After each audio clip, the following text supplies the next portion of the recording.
Assalamualaikum dan salam sejahtera. Ini nama ahli kumpulan saya, terdiri daripada 4 orang ahli, iaitu saya sendiri, Jewad bin Jirul, Juraita Junis, Nur Syafika binti Hauser, dan yang terakhir ialah Nur Atika binti Abdul Aziz. Nama pensyarah bagi kursus ini ialah Encik Azizan bin Mursyidi. Kod kursus AH21303. Nama kursus Pergerakan Kesatuan Sekerja Kontemporari.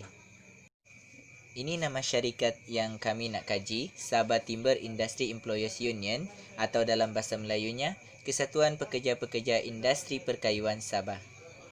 Seterusnya kita pergi kepada soalan yang telah kami ajukan beserta jawapan daripada responden. Soalan pertama berbunyi begini. Siapakah nama penuh tuan dan apakah jawatan tuan dalam Sabah Timber Industry Employers Union?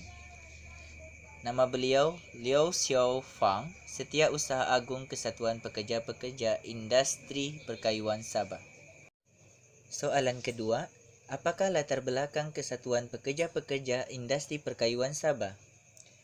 Kesatuan Pekerja-Pekerja Industri Perkayuan Sabah merupakan kesatuan sekerja kebangsaan. Selain itu, Kesatuan Pekerja-Pekerja Industri Perkayuan Sabah juga adalah ahli gabungan Kongres Kesatuan Sekerja Malaysia. Soalan ketiga, apakah sejarah penubuhan Kesatuan Pekerja-Pekerja Industri Perkayuan Sabah? Kesatuan Pekerja-Pekerja Industri Perkayuan Sabah ditubuhkan pada 29 September 1998 yang berpejabat di Sandakan. Soalan keempat, apakah jawatan kuasa yang terdapat dalam Kesatuan Pekerja-Pekerja Industri Perkayuan Sabah? Di peringkat induk terdiri daripada 13 orang ahli majlis, jawatan kuasa kerja yang diketuai oleh seorang presiden, manakala di peringkat lapangan syarikat, 10 ke 20 orang ahli jawatan kuasa tempatan yang diketuai oleh seorang pengurusi tempatan. Seterusnya soalan kelima, apakah moto dan visi Kesatuan Pekerja-Pekerja Industri Perkayuan Sabah? Moto mereka, hak pekerja, hak kemanusiaan.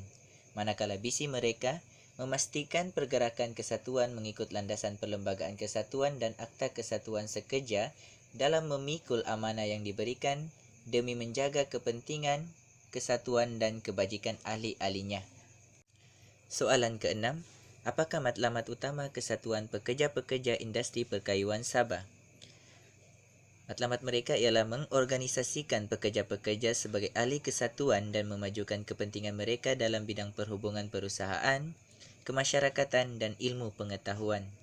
Soalan ketujuh, apakah objektif penubuhan Kesatuan Pekerja-Pekerja Industri Perkayuan Sabah? Objektif mereka ialah melindungi dan menjamin hak-hak asasi pekerjaan dipertahankan serta mengambil bahagian dalam perbincangan penentuan dalam dasar atau polisi industri. Soalan ke-8, kesan pandemik COVID-19 terhadap syarikat Kesatuan Pekerja-Pekerja Industri Perkayuan Sabah. Kesan pertama, syarikat tidak beroperasi dan kerugian. Yang kedua, pengecilan syarikat. Dan yang ketiga, penutupan syarikat.